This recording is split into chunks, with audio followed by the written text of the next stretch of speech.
We are going to read the story, Enemy Pie. It should have been a perfect summer. My dad helped me build a tree house in our backyard. My sister was at camp for 3 whole weeks, and I was on the best baseball team in town. It should have been a perfect summer, but it wasn't.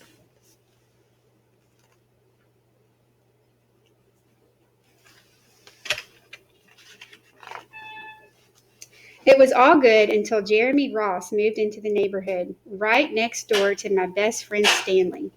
I did not like Jeremy Ross. He laughed at me when he struck me out in a baseball game. He had a party on his trampoline, and I wasn't even invited. But my best friend Stanley was. Jeremy Ross was the one and only person on my enemy list. I never even had an enemy list until he moved into the neighborhood. But as soon as he came along, I needed one. I hung it up in my treehouse where Jeremy Ross was not allowed to go.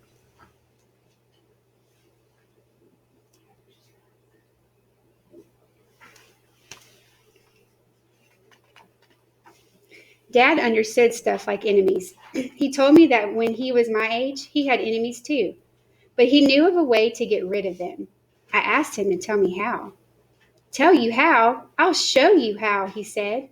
He pulled a really old recipe book off the kitchen shelf. Inside, there was a worn out scrap of paper with faded writing. Dad held it up and squinted at it. Enemy pie, he said, satisfied. Okay, now you'll go to the next slide in the Nearpod and tell us what you think would go in an enemy pie.